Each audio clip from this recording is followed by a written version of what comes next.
Imini yesabatha ayibenhle kwabangcwele. Sizovula ngenkonzo ngehlabelelo 179 kodwa esizohlabelela nge-CD.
Asibonge.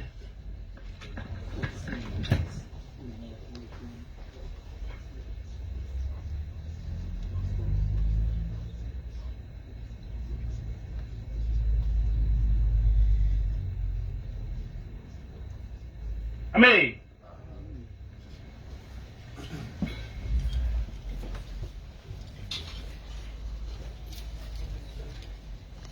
Isihloko sanamhla sithi isizwe esimnyama asizinuke amakhwapha. Isizwe esimnyama asizinuke amakhwapha.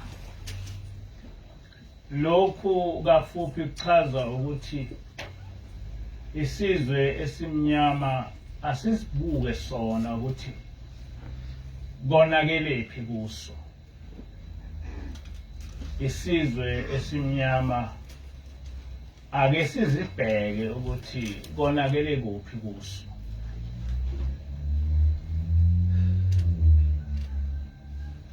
Kule nkulumo ngifise ukuba ngifunde intshumayelo kababa mkhulu owayishumayela ngo-August 26 ngo-1933 kwakuseRosbourne. Angizukuyifunda yonke kodwa ngithathe nje amazwi ambalwa ukutshengisa ukuthi konakele yipi esizweni esimnyama. Uma ubaba mkhulu eyiqala lenkulumo uthi fundani nizwisise kahle sizwe sakithi. Fundani nizwisise kahle sizwe sakithi.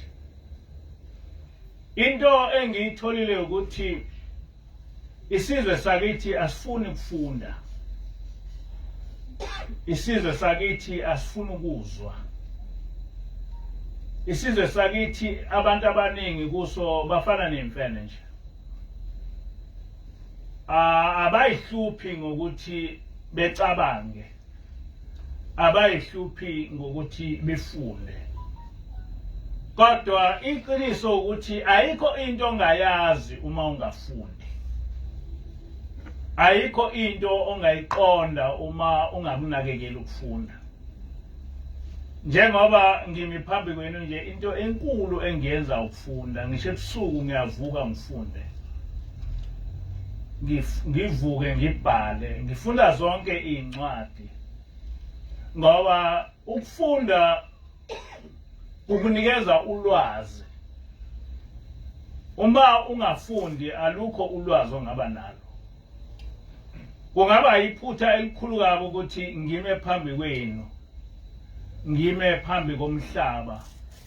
Ngikhulume into nje esuka engqondweni yami. Kodwa ngingafundanga. Ngingakaze ngiyihluphe ngokuthi ngifunde.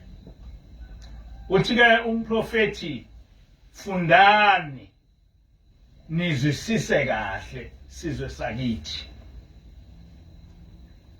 Lithini lelizwe elithi uJehova uyakulinilethela isizwe sakude sasekugcineni komhlaba nolimi lwaso ongawukuluzwa. That's the question. Lithini lelizwe elithi uJehova uyakunilethela isizwe sakude sasekugcineni komhlaba nolimi lwaso eningakuluzwa. Ebese iquote uDeuteronomy 28 verse 48. uDeuteronomy 28 verse 48 uthi uyakuzikhonza izitha zakho uJehova ayakuzithumela kuwe ngokulamba, ngokoma, ngobunqunu nangokweswela izinto zonke. uJehova uyobeka ijoka lensimbi entanyeni yakho aze akubhubhise. Uthi uShembe lithini lelizwi ngoba lakhulunywa uJehova. Wayithini kithi uJehova mayethi uyakuzikhonza izitha zakho uJehova ayokuzithumela kuwe ngokulamba. ngokoma ngobunqunu nangokweswela izinto zonke uJehova uyobeka ijoka lensimbi entanyeni yakho aze akubhubhise. Uma ngithi abantu abafuna ukufunda kube khona into elula okufanele ukuthi umuntu eyibone kodwa engayiboni ngoba akafuni ukufunda. Uyawuzwe abantu bakithi ngisho abantu abangamaNazaretha bethi asiwona amaHebheru. Asiwona amaHebheru. Kodwa uma ungase umbuze ukuthi amaHebheru aphi angeke akutshele ukuthi amaHebheru aphi. Uma ungase umbuze ukuthi lelizwe elalikhulunywa uJehova eliqondise kumaHebheru waliqondise kobani uma amaHebheru kungabantu abamhlophe ngeke kutshele ngoba lento ekhulunywa uNkulunkulu izwakala kahle ukuthi wayikhuluma nathi. Ithina uJehova owathumela kithi isizwe safike lesi sizwe sasikhonza.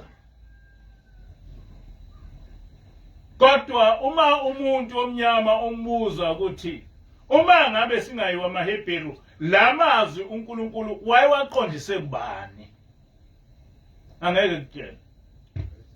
Uma uMnazaretha uthi asiwona amaHebheru wayekhuluma iphutha inoshembe uma ethi uJehova uyosithumelela isizwe ngoba wakhuluma nathi ushembe akhulumanga namaHebheru wakhuluma nathi.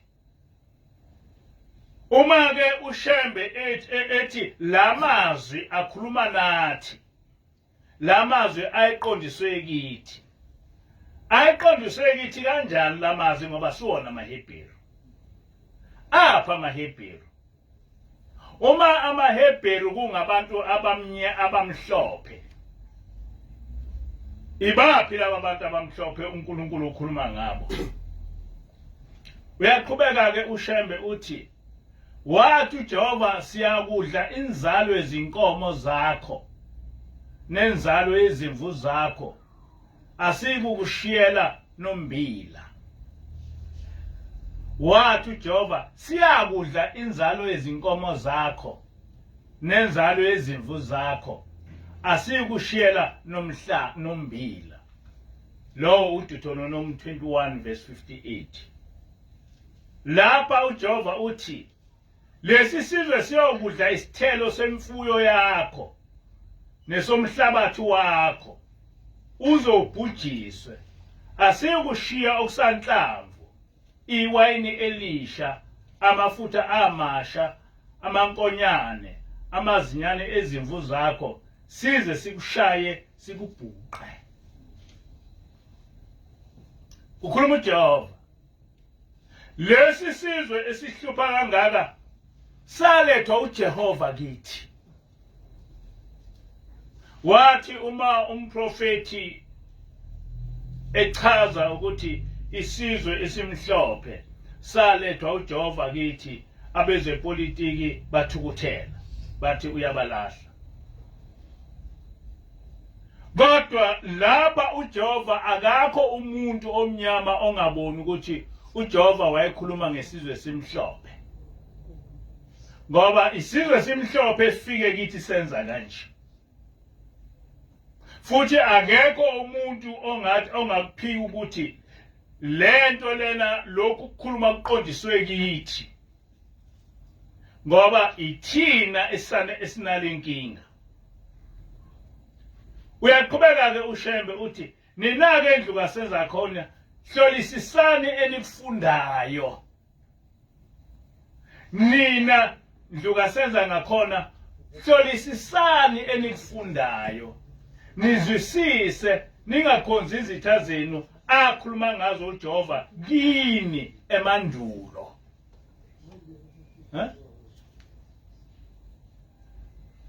Ningakhonzi izitha zenu uJehova owakhuluma ngazo kini emandulo. No, bese bethi abantu abamnyama hayi uJehova wayengakhulumi nathi wayekhuluma namaHebheru thina singamaZulu kodwa usho njalo umprofeti uthi uJehova wayekhuluma nathi emandulo wathi yonilethela izizwe zakude wathi uJehova kuleso sizwe uyokhonza izithixo zemithi namatshe kushushembe uthi wathi uJehova uyonilethela izitha izizwe zakude wathi uJehova kuleso sizwe uyokhonza izithixo zemithi namatshe wayesekhotha uDeuteronomy 28 verse 36 uJehova akasilethela izizwe zakude lezi izizwe ezafika phakathi kwethu azisifundisanga ukukhonza imithi namatshe namanje usathi lokhu ukukhuluma akuqondile kithi ufundisise kahle waqonda kahle usathi namanje lezi zizwe okukhulunywa ngazo akukhulunywa ngezizwe ezimhlophe usathi namanje lokhu ukukhuluma akuqondisiwe kithi uthini uJehova njengoba uShembe ekhothe uDeuteronomy 28 verse 6 uDeuteronomy 28 verse 36 uthi uJehova uyobuyisa wena nenkosi oyibeke phezu esizweni wena nokhokho bakho eningasazi niyokhonza lapho abanye onkulunkulu bokhuni namatshe akulona iqiniso ukuthi ngenkathi sehlulwa sila ePalestine sehlela eWest Africa sithema seWest Africa sabazigqila asizange sadayiswa koAmerica azange sadayiswa kuzo zonke izizwe ezimhlophe kulezo zizwe esadayisa kuzo sakhonza uNkulunkulu wethu azange safike sakhonza uNkulunkulu wabo onkulunkulu bamatshe akwenzekanga lokho kwenzekile kodwa lokhu ukukhuluma akuvelanga kumuntu kwavela kuJehova ukuthi kuyoba njalo usaphika namanje ukuthi amaHebheru yithi isiphi isizwe esibezigqila isiphi isizwe esidayiswe koAmerica nakwezinye izizwe zabantu abamhlophe nakuma-Arab isiphi isizwe esithema sifika khona safike salahla uNkulunkulu waso sakhonza onkulunkulu balezo zizwe esesizigqila zabo wathi uJehova kuleso sizwe ayokulethela sona uyakuba isimangaliso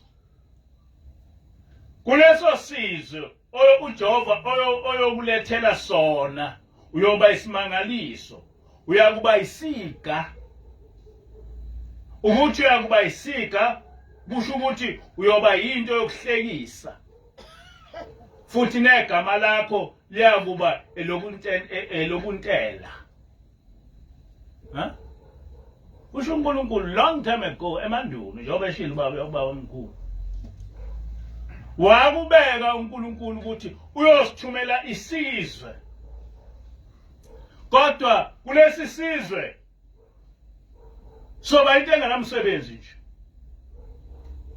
sibe into yokuntela sibe isiga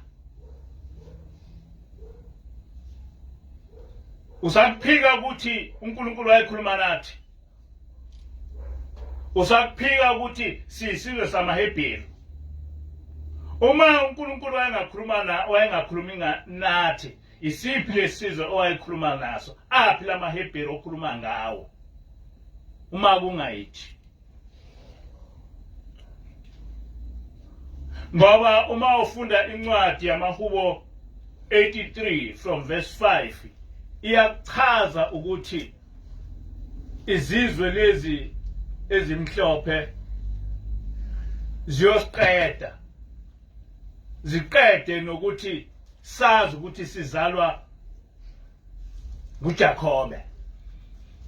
Kubhaliwe lokho zingenzeki lento ukuthi kuyawenzeka ukuthi siyogcina singazazi lapho esivela khona, siyohlakazwa sigcine singazazi ukuthi sizalwa uJakobe. Namhla ungakuvuma ukuthi uzalwa uJakobe, namhla ungakuvuma ukuthi uzalwa uIsrael. Hamba uyofunda amahubo 83 verse 5 mhlambe kuya ku6 ubusubona ukuthi ngempela lento okwaprofethwa ngayo ayenzekanga yini. Usazazini ukuthi umHebheru, usazazini ukuthi uyinzalo kaJakobe, usazazini ukuthi uyinzalo yakwaIsrael. Awuzazi yikuphika nje uthi angisiye nami umHebheru, kodwa uyeza ukuthi lento ikhuluma nawe, kodwa usaphika uthi angisiyeni umHebheru. Uma ungawuyena umHebheru, lokhu ukukhuluma uNkulunkulu ukhuluma nobani? Aphi lamaHebheru ukhuluma ngawo wena othi awusiyena? Uma ungakhuluma ngabelungu laba bathi ngamaJuda, laba belungu abathi ngamaJuda bayahlupheka. Angithi amaJuda aphethe umhlaba wonke, ahlupheka amaJuda. Uma ngabe-ke uthi lamaHebheru uNkulunkulu wayekhuluma ngawo kwakungamaJuda, lamaJuda ayahlupheka na? Lento ebalwe lapha yenzekile kumaJuda, cha ayenzeka, ngoba uNkulunkulu wayengakhulumi nawo, wayekhuluma nathi. Njoba wayekhuluma nathi konke lokhu kwenzeka kithi. Ake sizwe ukuthi uverse 37 uDeuteronomy 28 verse 37 uthini njengoba ubaba omkhulu emkhotho. Uyakuba into esabisayo nesiga nombhinqo phakathi kwezizwe zonke lapho uJehova eyakuxoshela khona. Uyakuba into esabisayo ube isiga ube umbhinqo phakathi kwezizwe zonke lapho uJehova eyakuxoshela khona. Nanka ama-Black Americans athunjwa siwa kwa-America. Ahleli kanjani e-America? Abakho abantu ko-America abahlushwa njengama-Negro, if I were to call them that ukuthi bangama-Negro. Ngoba igama ethi Negro lisho ukuthi black ngesiLatin. Abakho abantu abayisika, abantu abakho abantu abalokhuza abasabisayo njengezizwe ezimnyama noma ngabe seziko-America endaweni ethuthukile kakhulu, kodwa abantu abamnyama basahlupheka, abantu abamnyama abalutho.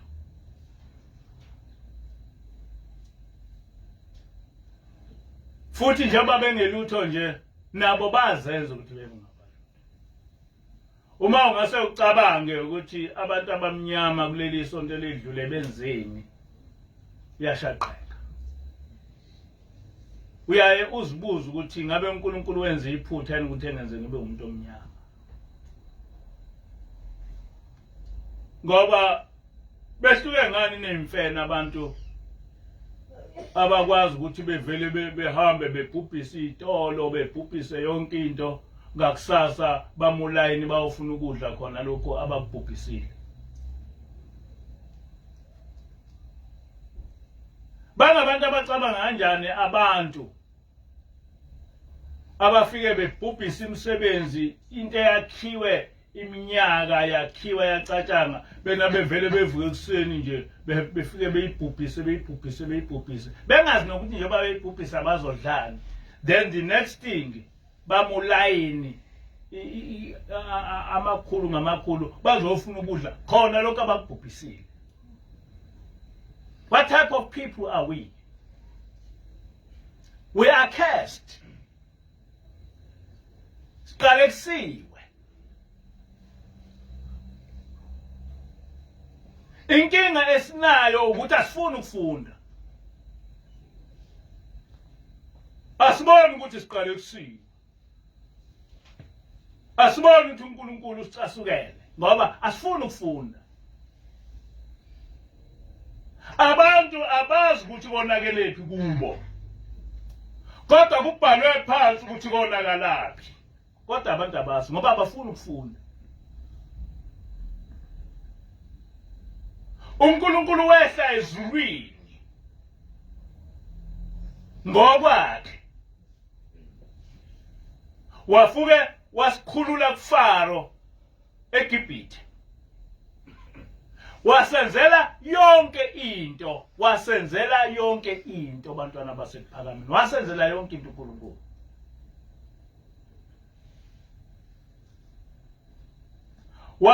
Waveza zonke izifo ezizokwenza ukuthi uFaro esikhulule.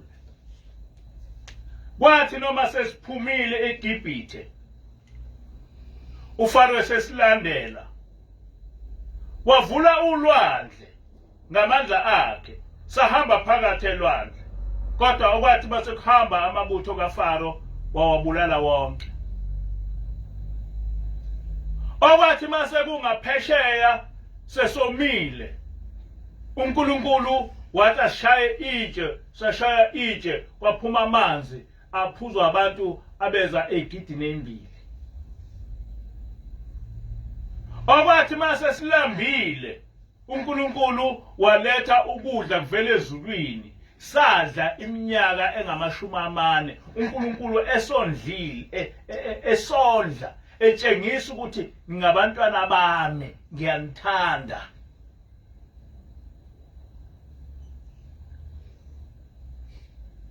Kodwa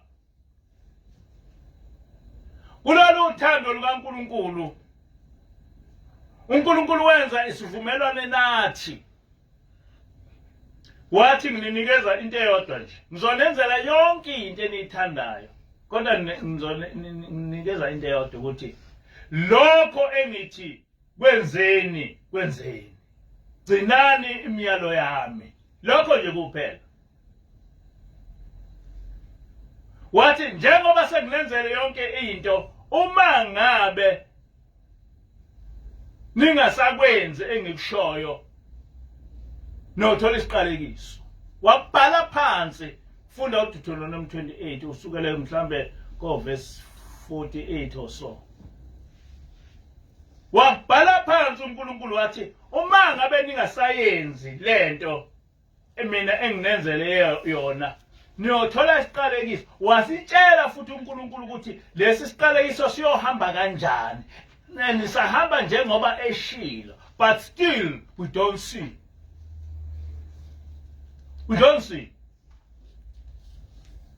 Abantu abamnyama bathi hayi uNkulunkulu wayengakhulumi nathi. uNkulunkulu thina siwona amaHebheru. Uma singawona amaHebheru, uma uNkulunkulu wayengakhulumi nathi, lento ebhale lapha ikhuluma nobani?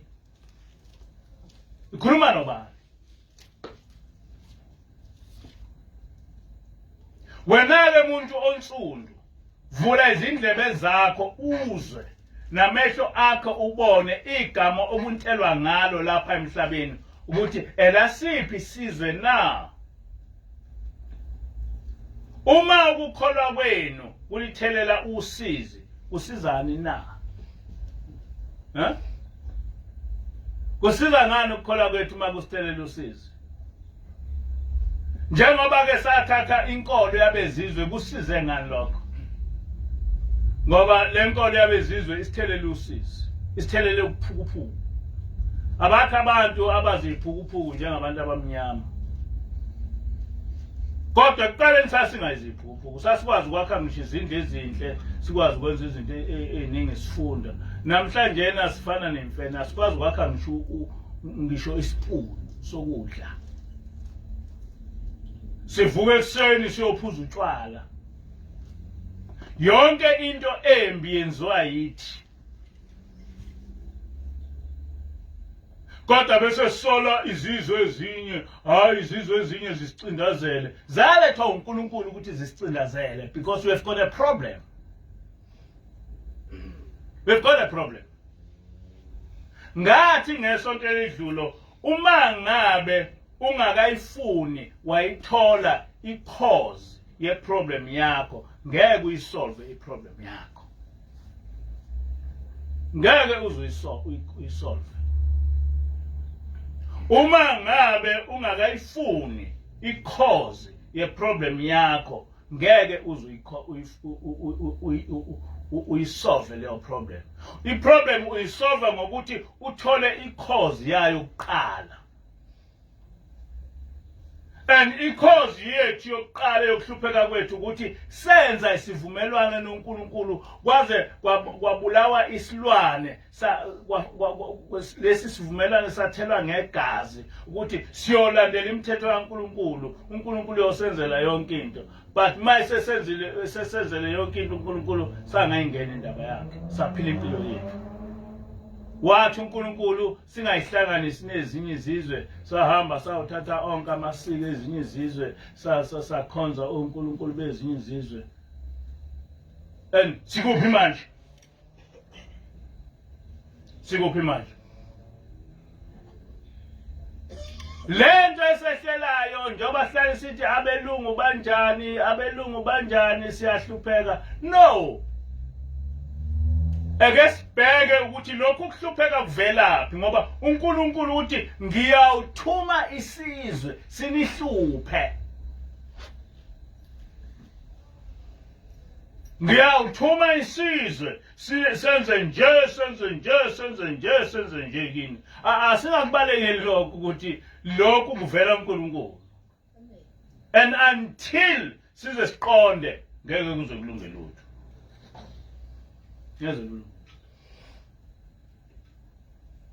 Okokuqala kufanele sikwamukele ukuthi singamaHebheru.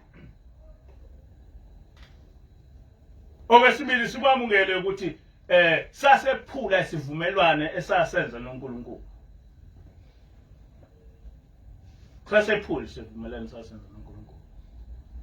Ngalokho ke akwazi ukuthi kube khona into eyithi elungayo. Singakhuluma nje abantu bezepolitiki bengakhuluma lokhu nalokhu kodwa thina esazi indaba kaNkulunkulu siyazi ukuthi singamaHebheru. Siyazi ukuthi sasephula isivumelwane.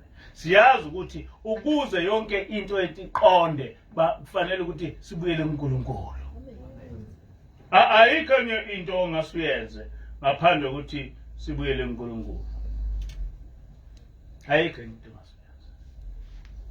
Abantu bengakhuluma bekhuluma yonke into kodwa ekugcineni kufanele ukuthi sibuyele kuNkulunkulu. Kodwa kufanele sazi ukuthi kuza isikhathi asekude futhi isikhathi lapho abantu abamnyama izophela indaba yabo ebhubhe uma bengamlaleli uNkulunkulu. Kodwa bakhona abayosinda ngoba kubhaliwe nalokho ukuthi kodwa abayingcosana bayosinda abalalela uNkulunkulu. Abayingcosana bayosinda abalalela uNkulunkulu. Isikhathi esiningi engihluphile indaba yokuthi sihlanganiswa yini namaJuda.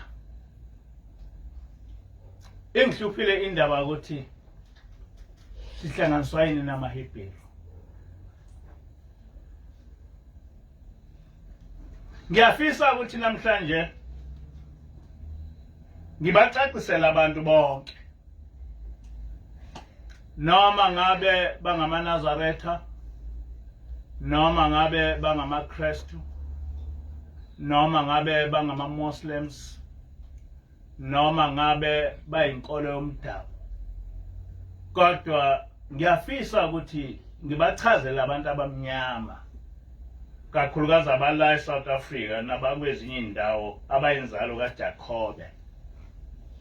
ukuthi sihlanganiswa yini namaHebheru, sihlanganiswa yini nama-Israelites, sihlanganiswa yini namaJuda. Ngoba lento ibalekile. Ngenkathi ngishumayela leli ivangeli angizange ngavele ngayicabanga nje noma ngaba nogqozi ngokufunda samkhwe ukuthi kukhona into ehlanganisa namaJuda.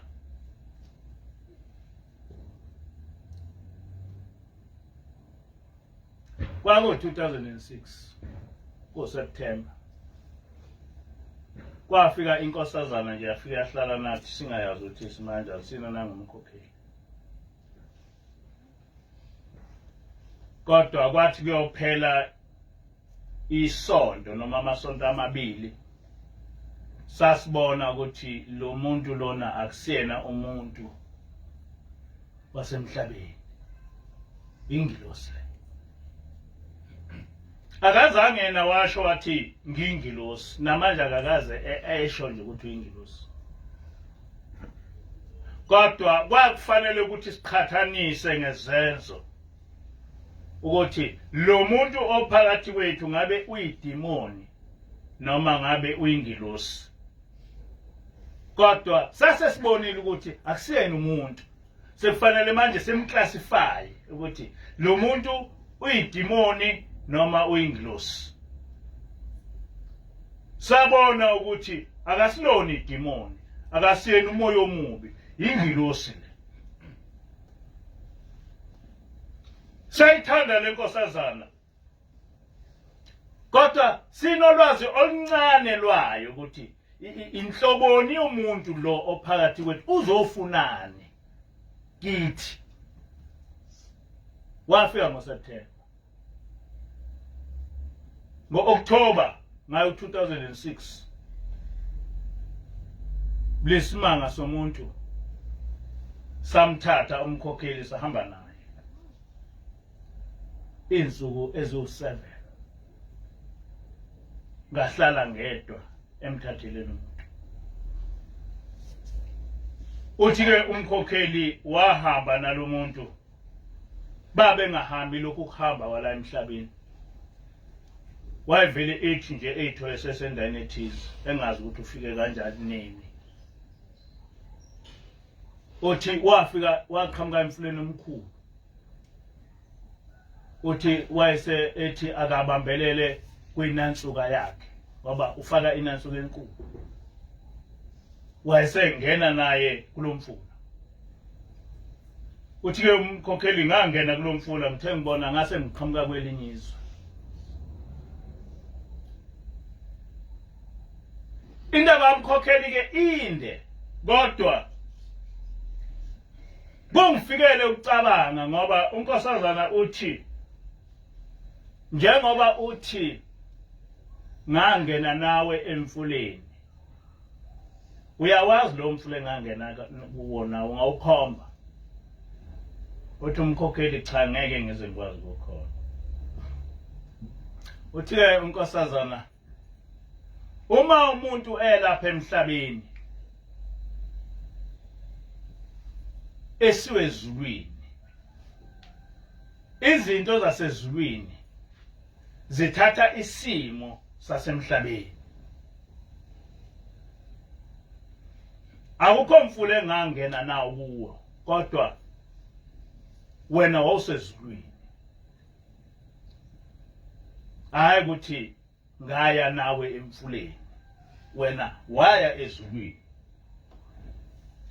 Ukuthi lesi simo saphenduka saba umfula ocabanga ukuthi ungena emfuleni, kodwa waya ezulwini.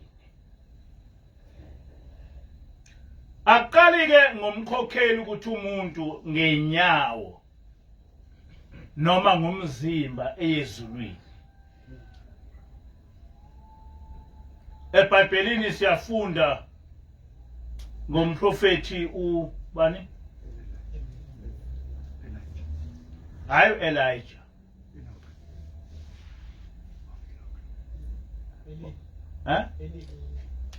hayi lo mprofeti omdala bani u-Enoki.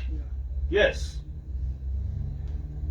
u-Enoki waya ezulwini wahlala noNkulunkulu wabuya wazoxoxa into eyenzeke ezulwini ukuthi yenzeke kanjani. Ngeke sikhulume ngo-Elijah ngoba u-Elijah waye ezulwini kodwa akabuyanga sixoxele ukuthi kwenzeka kanjani ezulwini. Kodwa u-Enoki wahamba waya ezulwini wabuye wazoxoxa ukuthi uhambo lwakhe lunjani. Kuthiwa wahlala noNkulunkulu iminyaka engama300. Wabuye wazoyixoxa indaba yakhe.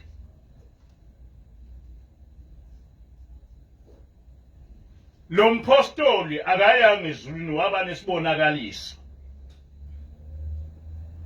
Abantu abaningi baye benezibonakaliso ngento yasezulwini, kodwa umkhokheli wahamba physically wayezulwini wasuswa kithi, wasuswa kimi physically. Lento ngike ngahlala ngayicabanga, ngabuza ukuthi kukhona nobufakazi ngalokhu okusho unkosazana ukuthi umkhokheli waba esezulwini na. Ngibe sengithatha indawo encane eyachazwa umkhokheli engifuna ukuthi nibone ukuthi asizange savele saba kulento esikuyona. Lento yenzeka ngo-2006 sisebuhleni, singazi lutho ngalesi simo esikusona manje. 2006 sisebuhleni, kusekhona ubaba uThixo. Into enkulu kulokhu engizokukhuluma engifuna ukuthi ekufanele ukuthi nikubheke ukuthi kwenzeka kanjani ukuthi uma umkhokheli esezulwini bese efika ezulwini ethole amadoda amaJuda na. Kwenzeka kanjani ukuthi uma umkhokheli ekulelozo wayekulo bese efica amaJuda na. Kwenzeka kanjani ukuthi lawo maJuda afike amfundise ngobuNazaretha na. Ngabe umkhokheli wayesezulwini noma ngabe wayesemanzini? Look at this thing objectively.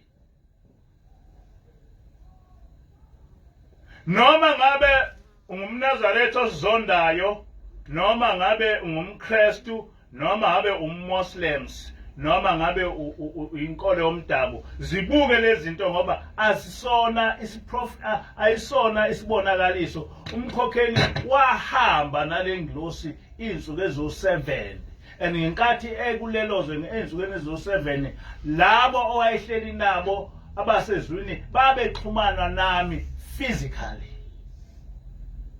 2006 zibuze ukuthi kwenzeka kanjani ukuthi laba bantu umkhokheli wayehleli nabo kube amaJuda.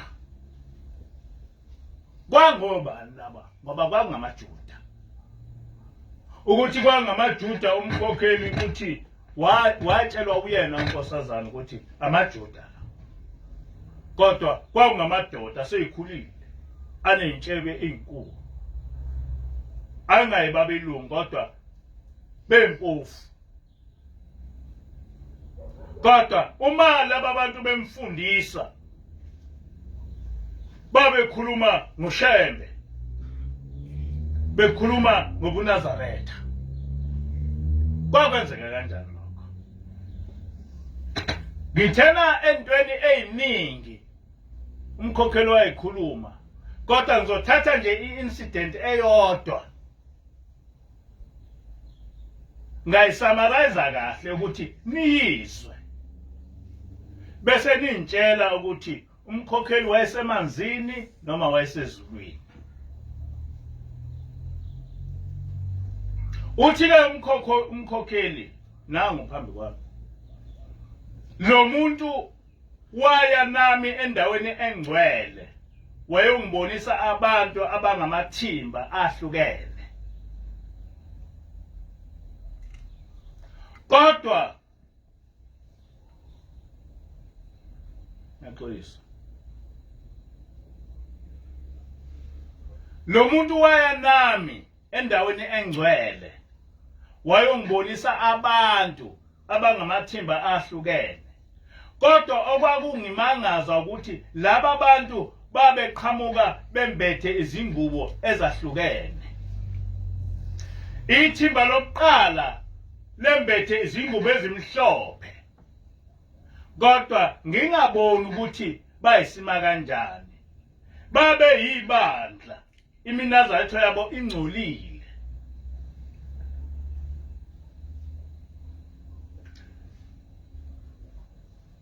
Kunomuntu omi endaweni ethile ephethe ubhoko, wayefike eme phambi kwethimba ngalinye umaliza.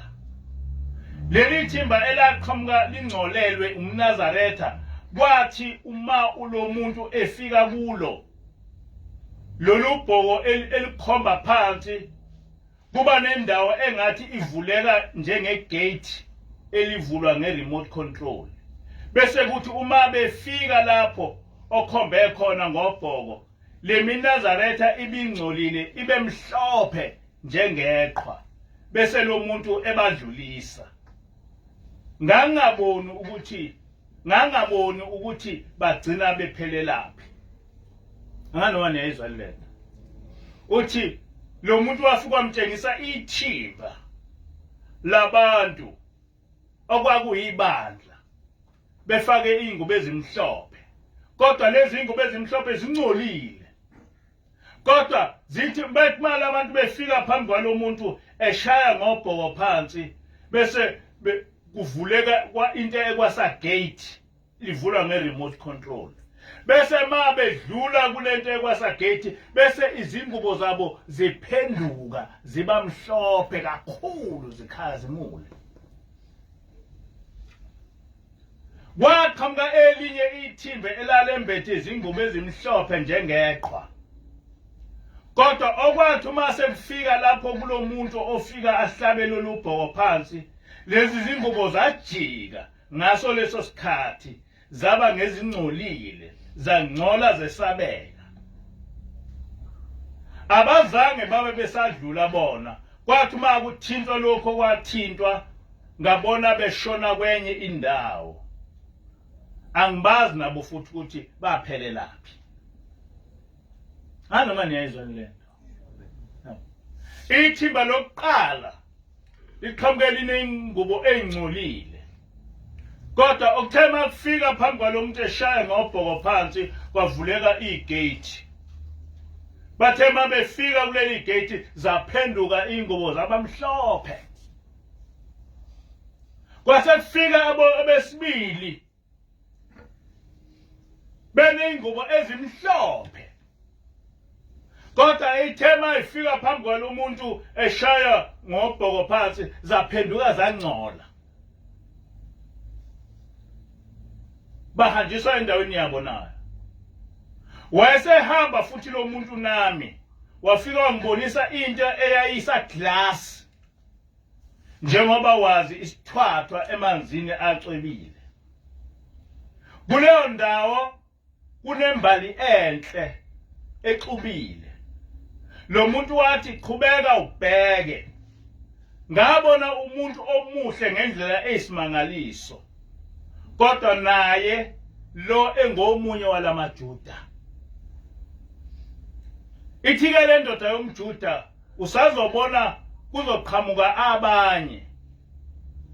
Kwathi uma kuqhamuka laba ababili nabo bebengcolile, waselo muntu okade emukela abanye abantu wakhomba ngobhoko. Labantu beza lapha kunembali khona, okunomuntu omuhle obukeka njengesibuko. Uma befika laba bantu kulo muntu, wakhipha isandla wabemukela. base beba njengemabhula basithela kuye. Akanoma nezwe lento. Laba abantu ababili baqhamuka nabo bengcolile njengaleli yathemba lokuqala.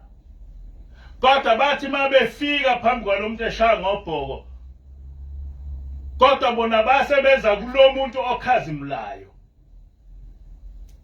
Base bengena kuye. Base bekhazimula. Base beba bahle behlobile nabo bamiswa kwenye indawo. Wayesethi kimi lo muntu owayengifundisa, uyababona laba bantu ebebesithimbeni lokuqala obabone bengcolile, izingubo zabo zasezijika zibamhlophe. NgamaNazaretha anqobile, NgamaNazaretha agcina umthetho kaJehova, amaNazaretha asebenzela uNkulunkulu. Anoma nezwe no. Lento yenzeka ngo-2006 sisesebuhleni lingekho leli bala. Ithike lo muntu noma lengilosi umuntu oyiJuda, laba obabona sebekhazimulo ilaba abantu begcina umthetho kaJehova.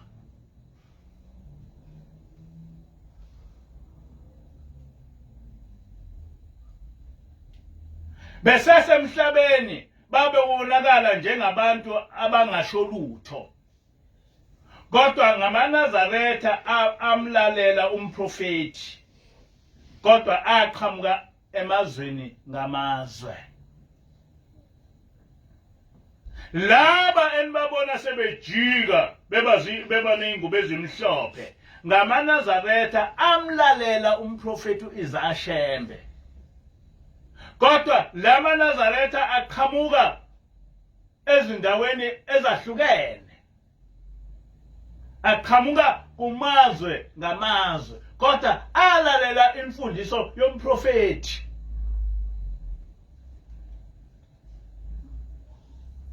Lento yenzeka ngo-2006 sisesebuhleni. Ngakho-ke niyabona manje ukuthi suke sichaza ukuthini masithi leli vangeli kufanele lishunyayelwe kumazwe ngamazwe. Elimfundiso ukuthi umprofeti wasifundisani ngoJehova. Laba bantu ababe befundiswa umkhokheli kwangayiba abantu bakwaZulu, kwakungamaHebheru. Kodwa ekhuluma ngomprofeti, ekhuluma ngobuNazaretha.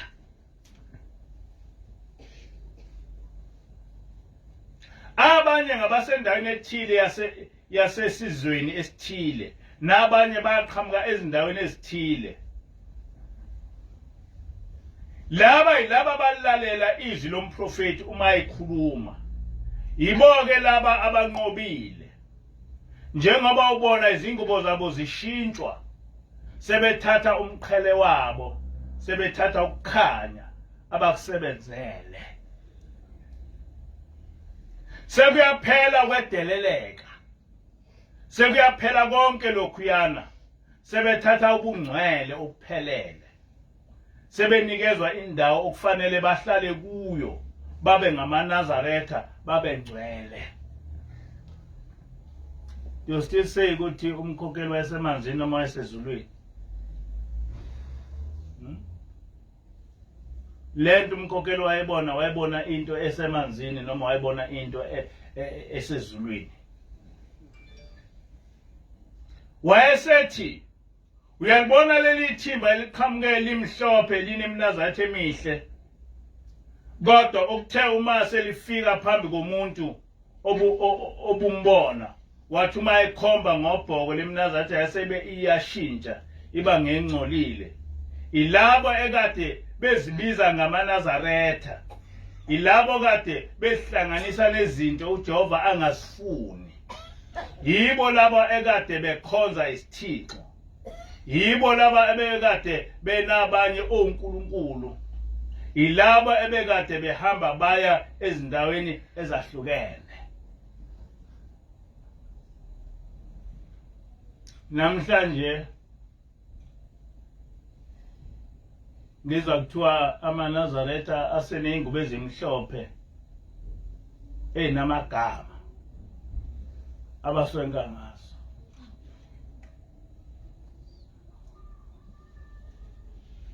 Abanye ngazi noma kuthiwa ake ningikhumbuze amagama azo. Amakhosikazi awazi. Ubani umkhokheli uzongitshela? Khona umNazaretha uthi ungena sebehlezi. Omunye kuthiwa ubani? Ubanyise. Khona umNazaretha kuthiwa ubanyise. Omunye kuthiwa ubani? Hayi sobali ungena sebahlezi. Kodwa lona owene nawunikwa ushembe bawubiza kuthiwa yini? Nkosi yethu Simakade. Laba ke okukhulunywa ngabo ilaba abafaka iMnazaretha kuthiwa ongena sebehlezi. Ilaba abafaka iMnazaretha kuthiwa usibanyise. Kodwa ushembe umNazaretha akakaze uqambe igama lo ayikho into ebandleni lamaNazaretha eyisubanyise. Awukwazi ukubiza ingubo kaNkulunkulu ukuthi usibanyise. Awukwazi ukuqamba ingubo kaNkulunkulu ukuthi ungena sebehlezi. Ngamanye amazwi sekuyimNazaretha okuswenka ngawo. Kodwa le mNazaretha iyohamba ibahluphe. Le mNazaretha iyohamba ibangenise esihogweni. Lento sayitshengiswa umkhokheli wayitshengiswa ngo-2006 sisesebuhleni. Kodwa namhlanje yena isiyenzeka yonke indawo. Ngibuza ukuthi umkhokheli wayesemanzini noma wayesezulwini. Ngoba laba abantu okukhulunywa ngabo bafika phi ezulwini. Ukuthi babukeke laba bantu ukuthi emhlabeni kade beyiphethe kanjani. Babukeke manje ukuthi kwenzekani kubo.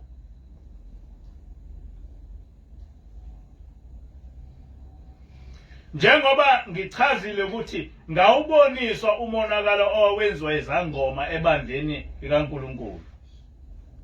Wayesethi lo muntu amaNazaretha asihlanganisa nemithi. AmaNazaretha ahambela amadili engasiwona kaJehova. AmaNazaretha agcatshwa. Aqoqa iMnazaretha ayokhuma imithi. Ayogugela ogobela bomhlaba. Yiwo wona lawayana. Njengoba bathi bazawuhlambuluka. Yiwo wona lawayana esekuthe uma sebefika neMnazaretha yabo ebebe khohlisa ngayo abantu bese ke begcina bebanjena. Lento is interesting ngoba yenzeka sisebuhleni ngo-2006. Ithikele lengilosi eyayikhuluma nomkhokheli eyayingumJuda akekho shoyo kodwa uzijikela wona uMnazaretha. Kufike kusho wona njengekhompyutha. Uma ufika nento engesilo iqiniso ziyaphambana izinombolo. Wathi ke lo muntu banjalo ke emhlabeni. Lalela ke banjalo ke emhlabeni. Babe ngamaNazaretha bakhohlisa abantu. Uma bethi kuyenziwa lokhu umuntu avume ngoba ebona ubumhlophe bomNazaretha. Kanti umNazaretha wasemhlabeni. UmNazaretha ozoqedwa ubhujiswe kanye naye. UmNazaretha wokukhohlisa. Ama-overall okukhohlisa abantu ukuthi abantu bamthathe umuntu njengomuntu okholiwe kanti ngumuntu ozidukisayo. Wathi banjalo abakhohlisi bayoqhamuka bembethe ezimhlophe nezinde kodwa zizofike zenyuke bese ziba mfishane zijike zibe namabala emithi zijike zibe namabala ogwayi neziga zabo ababezenza bese bethi bazohlambuluka yilo leliyathimba liqhamuke likhazimulise lizikhazimise lona kodwa ukukhazimula kwalo kwaqedwa uJehova. Yes, uqhamuka ufake ingubo uyothenga ingubo kabanyise usikhazimusa ngobanyise kodwa ezulwini uyofaka ingubo efuna uJehova ngeke ufake ubanyise ngeke ufake ubanyise ezulwini.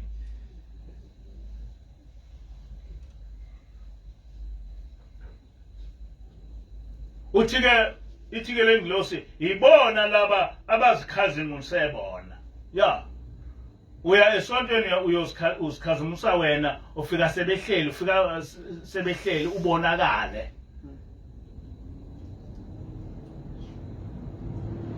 wayesephinde buyela kuleya ndawo kulaba abantu ababili abafike bangena kulowa muntu engikhulume ngaye. Laba bantu baphuma sebebahle sebehlobile bezinsizwa ezinhle ezihlobile. Wayesethi uyababona laba izingilosi ezibalekile zibalekela kubantu ebekade zibekwe kubo. Laba ababili babone beqhamuka befake ingubo ezingcolile basebengena kumuntu okhazimulayo basebephuma nabo sebekhazimulula bekuyizingilosi ezibaleke kubantu ebezibekwe kubo. Njengoba uzibona njena zingcoliswe yibo sezifike zalivula icala zivulela labo ezezinikwe bona. Uma ngabe umuntu enikwe ingilosi ithanda ubuhle hayi ubuhle bokuzenza kodwa ubuhle benhliziyo hayi ukuhloba ube muhle emehlweni abantu kodwa ingilosi ihlala enhlizweni. Uma inhliziyo seyenza ongasafanele isicabanga okubi kanti ingilosi iluse ubungcwele obufunwa uNkulunkulu kumuntu uma sewuzihlanganisa nezinye izinto iyasuka kuwe. Wayeseveza abantu laba bantu babehluphekile sebaze baba njengezigodo noma izinkulu. Uthi-ke lo umuntu oshiwe ingilosi obalekelwe ingilosi ubanjena buyaphela ubuhle bakhe. Ingilosi uma uziphatha kahle ugcina ubungcwele owethembiswa ngabo phambi kaJehova ukuthi uyakugcina lobu bungcwele bukaJehova buhlale bukhona. Ingilosi ihlala njalo nayo ithokozile kumuntu imbheke ngesikhathi zonke. Njengoba ubabona sebeyizinkuni nje bangcolisa izingilosi baxosha ababheki babo. Usuke umxosha umuntu wasezulwini omnikiwe uma uhamba uyozigcaba uyokhendla uyobhula uyoziqinisa ngamandla esangoma noma amandla enyanga noma umthandazi. Wathi yonke into ebizelwe elinye igama leyo nto iwukukhonza abanye onkulunkulu. Yonke into kufanele ibe negama likaJehova. Uma igama likaJehova liba ngukuqala nokugcina kumuntu, umuntu kaJehova uyaya phansi kwesihlahla noma eyedwa afike athandaze athi Inkosi sekuyisikhathi lapho ngifanele khona ukudumisa wena. Noma ngingedwa ngishayelwa isikhathi endleleni kufanele umuntu asicebe isimo esisuke simehlele esiceba kuJehova. angifuni kuningi angizokufunda konke kodwa bengikhuluma indaba yodwa ukuthi umkhokheli wayesemanzini noma wayesezulwini lo muntu owayemfundisa zonke lezi zinto kwakuwumuntu onjani kwakuwumuntu noma kwakuyingilosi uma kwakuyingilosi kwenze kanjani ukuthi lezi ingilosi zibe amaJuda ask yourself kwenze kanjani ukuthi lezi ingilosi ezingamaJuda zifundise umkhokheli ngomprofeti wethu engumZulu ask yourself yonke lento yenzeka ngo-2006 October sisesebuhleni wathi ma ebuya umkhokheli sahlala nalento kodwa kuthe ngo-2010 ma ingolosi siqala isifundisa ngobuNazaretha obusha obucwebile yaqala ngazo zonke lezi imfundiso zaleya ngilosi eyayifundisa umkhokheli ezulwini yayisiqala manje ithi awusakhumbuli ukuthi ngenkathi ukuleli yazwe wafundiswa ukuthi nokuthi awusakhumbuli ukuthi kwenzeka ukuthi nokuthi ngoba umkhokheli lento wazi waqala ukuyikhuluma ngo-2013 mangawu 2014 kodwa yona yayenzeke ngo-2016 ngo-2006 kodwa sonke lesikhathi sahleli nengilosi lingekho leli bandla yayisithi ingilosi leli abantu walibeka ezulwini walibona ezulwini sengiyalakha-ke manje la emhlabeni senizophila impilo yalawa amaNazaretha afika engcolile afika ebukeka phansi kodwa akwathi mangabe sekuqhamuka umuntu eshaya ngobhoko bakhazimula ilawo amaNazaretha manje silawo amaNazaretha akhe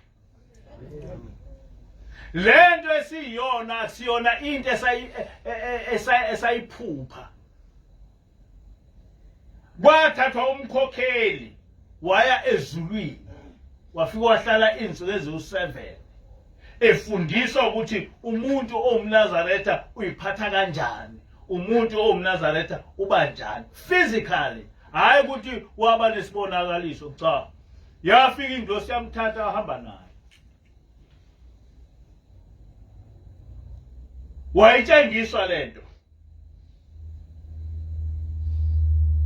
lamaJuda engikhuluma ngawo abona umkhokheli ezulwini lingakabikho leli bandla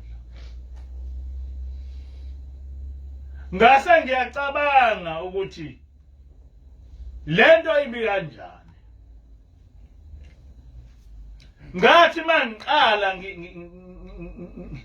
ngenza iresearch ngalamaJuda ngayenza leyo research ngisusela kulento esifike sayifundiswa ingilosi ngoba akukhona kodwa lokho yasitshelayo ngokuthi singamaJuda ngathola ukuthi nomprofeti wasitshela ukuthi singamaJuda noJehova wasitshela ukuthi singamaJuda hayi ukuthi satshela umprofeti kuphela ngoba zonke lezi zinto uNkulunkulu wathi zizokwenzeka kithi nenzalo yethu zenzeka kithi namhlanje and isilima sodwa singaboni ukuthi lento kade ngiyifunda ikhuluma nathi isilima sodwa singaboni niyangizwa ukuthi ngithini isilima sodwa singaboni manje na-ke ngithi abantu abamnyama Ezinuke Amakhwapha bengasitshela inganekwane ukuthi kukhona isikhathi lapha esokwehlula khona belungu kukhona isikhathi lapha abelungu abosiphatha kahle khona angeke ngoba abelungu bathunywa uNkulunkulu angeke noma singashisa izitolo zabo senzeni kodwa ukusala ukuthi abelungu bathunywa uNkulunkulu lokho uNkulunkulu okushilo angeke ukushintshe futhi ngeke ukushintshe soze senze lento uNkulunkulu oyifunayo soze senze lento uNkulunkulu ayifunayo thuka belungu sithuke ezinye izizwe kube njani kodwa kusala ukuthi sizilima njengamanje na sinhlekise ezizweni kodwa lokho akulona iphutha lezizwe iphutha lethu esilenze uNkulunkulu sifike senza isivumelwano sokuthi siyohamba ngendlela yakhe wasenzela yonke into uNkulunkulu sase siyamlahla lesi siqalekiso sehlela kithi namhla sazi lutho into esiyaziyo kuphela ukubhidliza sazi lutho ngokwakhe ngisho abantu bengaba namatekisi baba namatekisi bebulalane bodwa awazi ukuthi kwenza njani balesiqalekiso uma ungathatha izizwe zabelungu ziyahlangana zenza izinto ezinkulu uthatha amandiya ahlangana izinto ezinkulu kodwa abantu abamnyama uma ke wabanento njena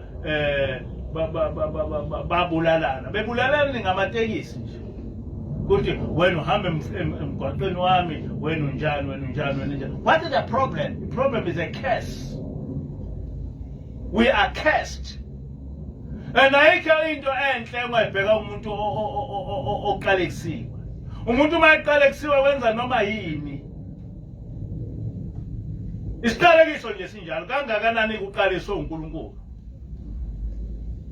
Kangakanani uqaliswe uNkulunkulu. Uma ubheka izinto ezenziwe abantu abamnyama njengoba beshisa itolo beshisa ini bekune itolo ezinhle ngikhonzile ezinye bengithenga ifurniture njena kula amasonto edlule ngithenga isifica isitolo sase singekho besishise basiqeda bathatha yonke ifurniture ngaya kwesinye kwafica kunjalo ngaya kuma chemist ngafica bebubhisile amantombazane ehleli njena abantu amnyama ekhala ethi akukho ngisho ama computer bathathe ngisho ama computer abantu abamnyama bekhala laba abasebenza khona ikhesi njalo uma uqalekisiwe wenza noma yini ngoba uqalekisiwe yasho njalo ingilosi kithi yathi uma ngabe uhlabela amadimoni into yoyithola ukuba kwehle wonke uvelelwe yizo zonke izinto ezimbi kufa abazali bakho kufeni kuhlupheke ithi ke ingilosi idimoni alinaso isibusiso idimoni linesiqalekiso ithi ngisho idimoni ungahlabela inkomo ngisho ungahlabela imbuzi ngisho ungalenzelani ayikho into enhle idimoni lokwenzela yona ngoba idimoni laxoshwa ezulwini linesiqalekiso and yonke into yayo inomphumela wesiqalekiso yasho njalo ingilosi yathi ungacabanga ukuthi khona into ongayenzela idimoni bese ukuba lokho ithi usathane ngisho ungamenzela yonke into yenzo kodwa gcineni yokufaka esihogweni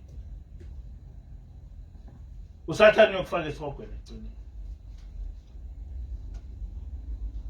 ngakho-ke abantu abamnyama whether bangamaKristu noma bangamaNazaretha noma bayinkolo yomdabu noma bangama-Muslims ababuyele kuJehova abagcine isivumelana abasenza noJehova entabeni yaseSinayi ngoba leso sivumelana uNkulunkulu waphuva ukuthi uma ngabe ekuthanda uhamba nawe waphuva lokho kokhokho bethu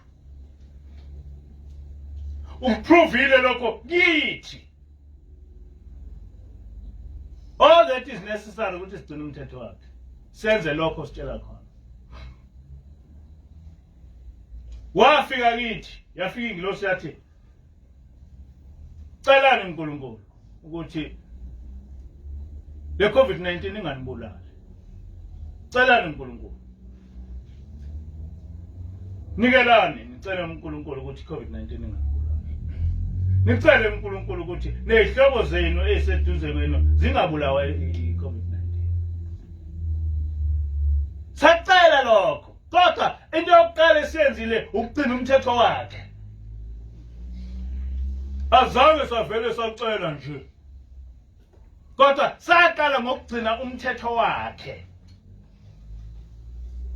Sithema sesigcine umthetho wakhe sokucela kuze kube manje na sikuzwa ngendaba ukuthi umuntu ubulawa iCovid-19. Siyababona abafa ngapha nangapha asikaze sife thina. Nezihlobo zethu uNkulunkulu usivikele uzona.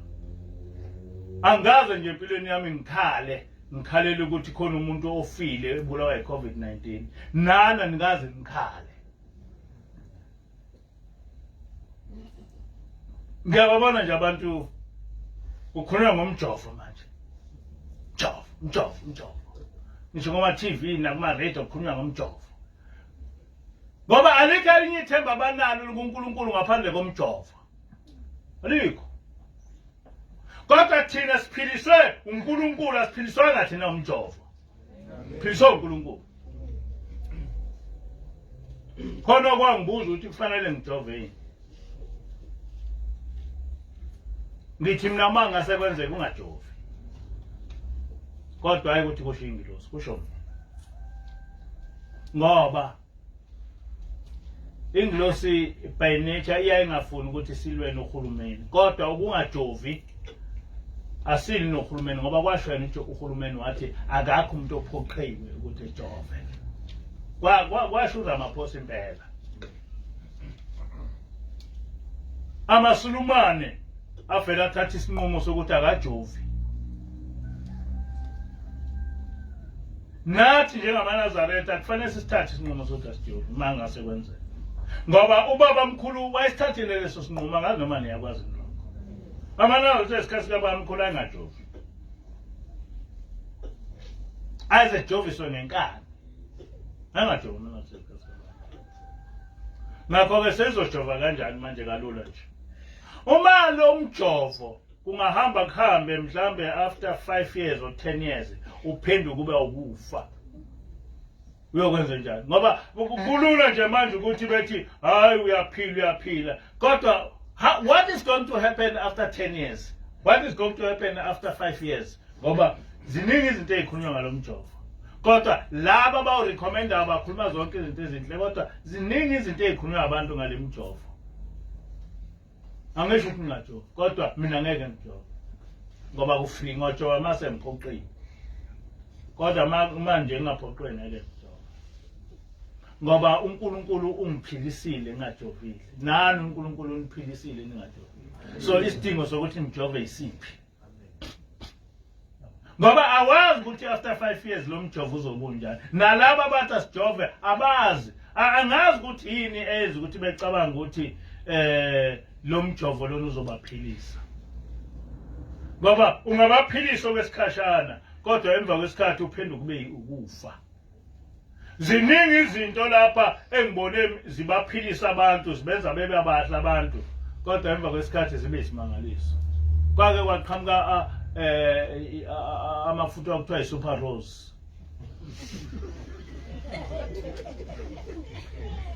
Niyayazi iSuper Rose.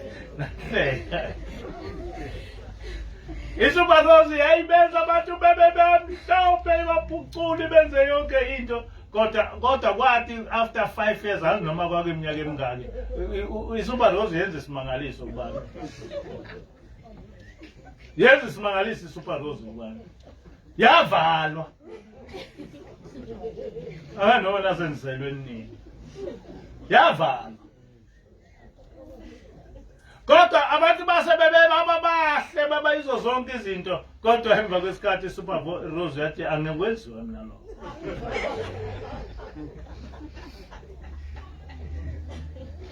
Nalo mjovo siwazi noma ngelinye ilanga ngiyophenduka kuba uSuper Rose. Asiwazi. Nkosi Nkosi ngobusise, Nkosi ngobusise lobo.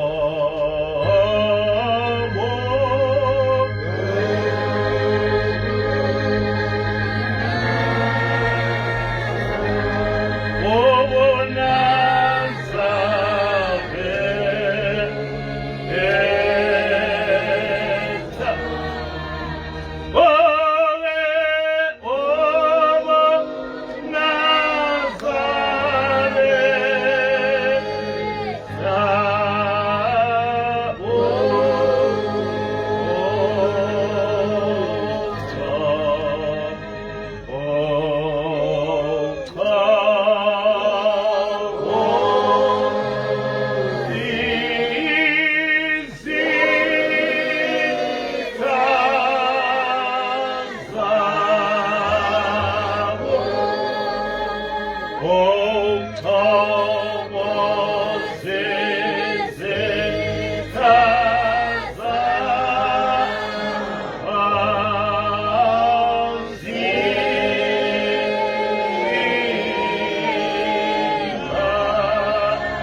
Asibheke Nkosi.